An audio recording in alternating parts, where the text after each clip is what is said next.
இன்றைக்கி ஆடி 18 வாழ்த்து கூட சொல்ல முடியாத நிலமை தான். ஏன்னா எங்கள் ஊர்லலாம் தண்ணியே இல்லை. எங்கள் ஊர்லன்னு இல்லை, எங்கேயுமே தண்ணியே இல்லை தான். திறந்து விட்டால் தானே தண்ணி நமக்கெல்லாம் இங்கே வரும். இந்த எங்கள் ஊர் ஆறு பேர் என்னென்னா கொள்ளிடம். எவ்வளோ தண்ணி வந்தாலும் கொள்ளும் இடம், அதனால தான் இந்த ஊருக்கு பேர் கொள்ளிடம்னு வந்திருக்கும் போல்.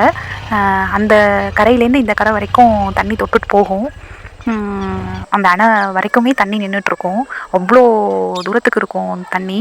இப்போது சுத்தமாக தண்ணியே இல்லை. ஆக்சுவலாக இந்த சைடு தஞ்சாவூர், திருவாரூர், நாகப்பட்டினம், கடலூர் சைட்லாம் ரொம்ப விமர்சையாக இருக்கும். 2 இயர்ஸ் முன்னாடி கூட அணை வரைக்கும் தண்ணி வந்துட்டதுனால எங்கே சாமி கும்பிட்றதுனே தெரியல. கரையே இல்லை.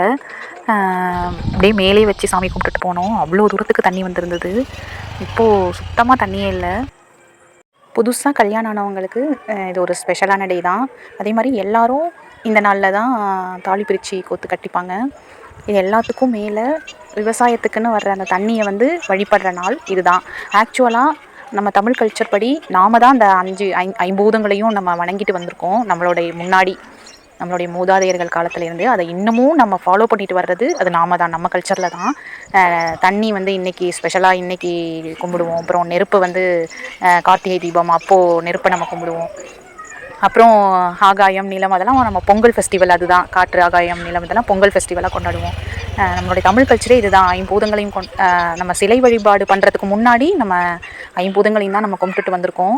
இன்னமும் நம்ம ஃபாலோ பண்ணிட்டு தான் வந்திருக்கோம். ஆனால் நம்ம என்ன பண்ணுறது, இந்த வருடம் நமக்கு அதுக்கு கொடுப்பனையே இல்லை. ரொம்ப ட்ரையாக இருக்குது எங்கள் ஊர் இந்த ஆறு. என்ன சொல்கிறது, ஆறுன்னு சொன்னால் ஆறே நம்பாதுங்கிற மாதிரி தான் இருக்குது. ஒரு மாதிரி குளம் மாதிரி தான் இருந்தது.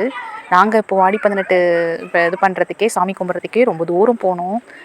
தண்ணி இருக்கிற இடமா பார்த்து சாமி கும்பிட்டுட்டு வந்தோம். பார்க்கலாம் தண்ணி எப்படி திறந்து விடுறாங்க, எப்படி வருதுங்கிறது ஆண்டவனுக்கு தான் வெளிச்சம்.